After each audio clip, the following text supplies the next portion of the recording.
Maharashtra state bank employees फेडरेशनच्या त्रैवार्षिक अधिवेशनाला कोल्हापुरात आजपासून सुरुवात झाली। अधिवेशनाच्या उद्घाटन सत्रात देशभरातील बँकांच्या वाढत्या खासगीकरणावर चिंता व्यक्त करत या धोरणाला विरोध करण्याचा निर्धारही व्यक्त करण्यात आला। दरम्यान महाराष्ट्र गीतानं या अधिवेशनाला सुरुवात होत असताना सभागृहातील उपस्थित बुद्धिजीवी वर्गानं या गीताचा योग्य सन्मान राखला नसल्यानं नाराजी व्यक्त होतीये। महाराष्ट्र स्टेट बँक एम्प्लॉईज फेडरेशनचं त्रैवार्षिक अधिवेशन सायबर कॉलेजमधील आनंद भवनमध्ये आयोजित करण्यात आलंय। या अधिवेशनाचं उद्घाटन आज ऑल इंडिया बँक एम्प्लॉईज असोसिएशनचे सरचिटणीस कॉम्रेड CH व्यंकटाचलम यांच्या हस्ते आणि ज्येष्ठ पत्रकार कुमार केतकर, खासदार श्रीमंत शाहू महाराज यांच्यासह प्रमुख मान्यवरांच्या उपस्थितीत झालं। यावेळी बोलताना व्यंकटाचलम यांनी बँकांच्या विलिनीकरणावर चिंता व्यक्त केली। गेल्या 10 वर्षात बँक कर्मचाऱ्यांची संख्या कमी झाल्यानं ग्राहकाला चांगली सुविधा देण्यासंबंधीचा प्रश्न निर्माण झालाय असं नमूद केलं।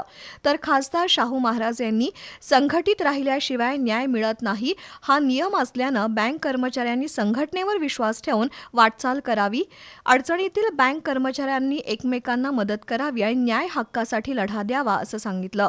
ज्येष्ठ पत्रकार कुमार केतकर यांनी बँकांचं खासगीकरण हा मुद्दा केवळ देशपातळीवर नव्हे तर आंतरराष्ट्रीय स्तरावर सुद्धा चिंतेचा विषय आहे। विदेशी लोक भारतात येऊन गुंतवणूक करतायत आणि स्थानिक बँक कर्मचारी केंद्र सरकारच्या बँकिंग विरोधी निर्णयावर संघर्ष करत आहेत असा विरोधाभास दिसत असल्याचं नमूद केलं। यावेळी संघटनेचे सरचिटणीस कॉम्रेड देविदास तुळजापूरकर यांचं भाषण झालं। कार्यक्रमाला ललिता जोशी, महेंद्र प्रभुलकर, अक्षय स्वामी, महेंद्र ताटे, मकरंद करंदीकर यांच्यासह मान्यवर उपस्थित होते। दरम्यान महाराष्ट्र गीतानं या अधिवेशनाला सुरुवात होत असताना सभागृहातील उपस्थित बुद्धिजीवी वर्गानं या गीताचा योग्य सन्मान न राखल्याबद्दल सर्वत्र नाराजी व्यक्त होतीये।